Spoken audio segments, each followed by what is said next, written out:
Hi guys, this is Nick Kuku, Pro with Nail Art, and today I'll be doing a quick review on a very special piece that literally arrived less than 24 hours ago. And I definitely have to say that Christmas has come early this year. For those of you good at kantai, I'm guessing you probably can judge what that is by now. GASSAN, yes. Famous GASSAN school with its Ayasugi style hada. Definitely one of my personal favorites. There was it was a secret recipe, I guess you could say, for folding of the steel that gave it that beautiful hada. So here we have the nakago with the kanji at the bottom, GASSAN, and the two closed and one open mekugiana over there. So this is a earlier work of the GASSAN school. It is a phenomenal piece. Definitely one of my favorite of 2023. So we'll do a little kind of view of the blade, and I definitely have to say that the koshirae is absolutely stunning, and it does not disappoint. That Tsuba Tokubetsu papers.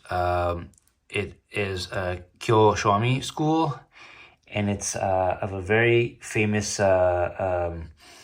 Japanese story, which I'll get into when I look at the piece itself later on. But it's Tamatori Hime, which is folklore, Japanese folklore. So, without further ado, here it is, GASSAN, Muromachi period, signed. And there is that lovely Ayasugi style hada. And what's kind of interesting about this piece is, the line for the most part is a little bit suguha with a slight kind of a wave to it. But at this one point near the hamachi, it starts to get very, which I'll view under proper lighting. But it starts to get, let's see if it'll focus there. It's kind of a gunome here, and then it kind of tapers out throughout the rest. But just on one side, they made it gunome, kind of like, I guess I'm assuming to mimic the hada, the shape of of that famous Ayasugi style hada. So there it is, and it has this really incredible amount of utsuri as well. All right, there we go. Now we're in business. So there is that beautiful hada. It has so much character, and it's understandably why it's a favorite of many collectors. So there you have it. And what's interesting about it is it has a kind of a chukisaki, so a longer kisaki than average. Again, this is Muromachi period, earlier works of when the school had first started.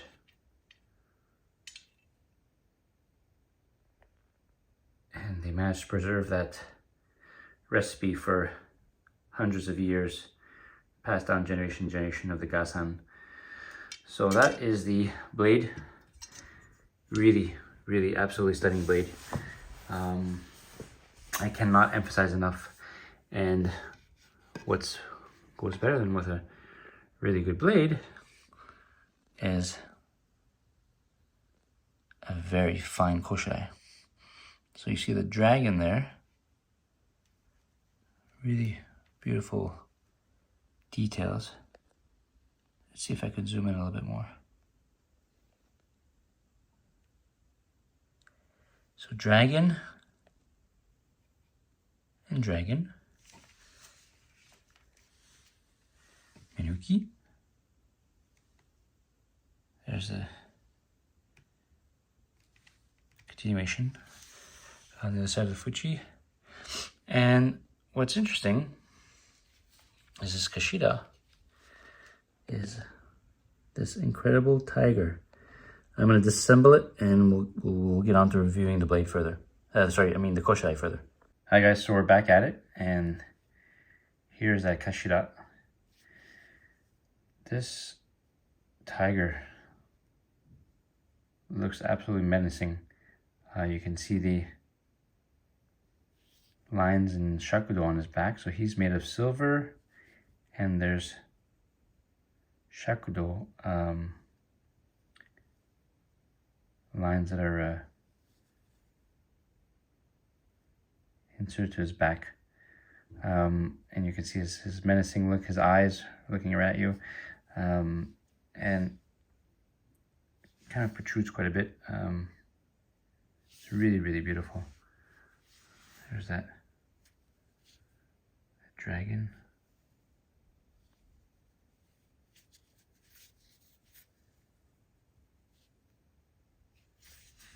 And the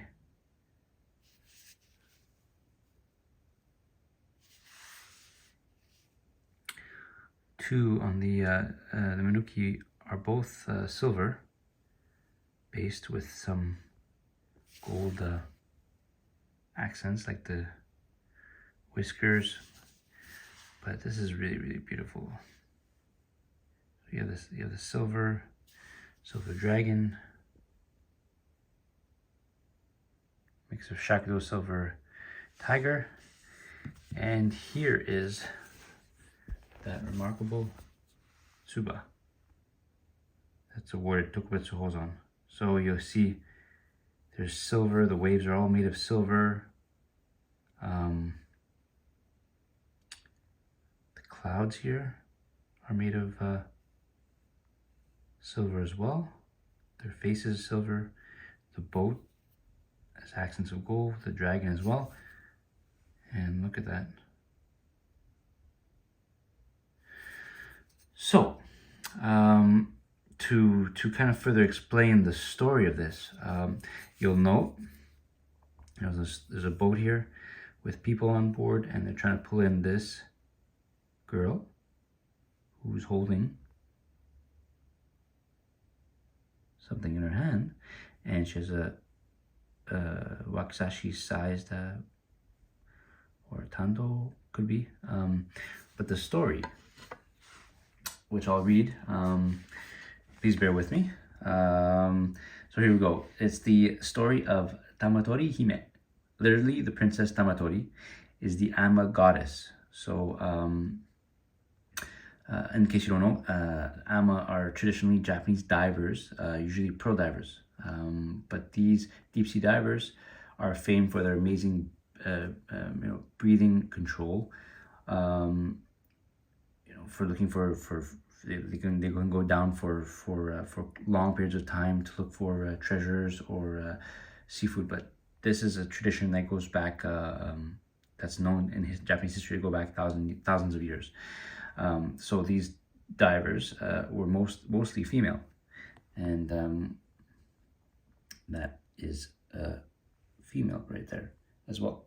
So once upon a time, as the story goes, a Chinese emperor sent a precious jewel as a gift to a Japanese noble.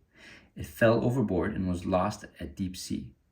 This was a tremendous financial loss, as well as a source of humiliation for the emperor. Tamatori Hime, then a mortal pearl diver, determined to recover the missing jewel. And that's exactly what she's doing, or attempting to do. She dove into the sea and located the gem. However, retrieving it was no easy task. Anything that falls into the sea may be interpreted as a tribute for the Dragon King.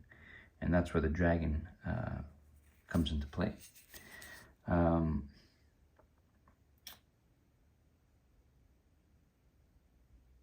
Okay, so here we go. As a tribute for the Dragon King of the sea, or at least that's how they interpret it. Ryujin, a Japanese king of the sea, claimed the gem as his own. And when Tamatori Hime attempted to retrieve it, he pursued her. She was fast, but no match for the furious dragon. And onward we go. Just before he caught her, Tama Torihime recalled the legend. Dragons can only take things from the living. They can remove nothing from a corpse. Hence, why you're going to see this, why this blade came into use. She plunged the knife into her breast, tucked the precious gem within, and floated to the surface. The jewel was delivered to its proper owner, and the kami, so touched by Tadatomihime's self-sacrifice, decided to grant her immortality and welcomed her into the ranks, which would be him in the clouds up there, I imagine. Granted her immortality.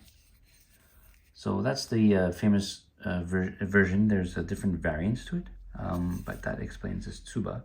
So you can imagine the artist trying to depict this in his mind and then putting this out into a final project is no easy task, and it is absolutely beautifully done. Definitely worthy of Tokubetsu. So to recap, this is a set that will be available very shortly. I don't think it will last very long.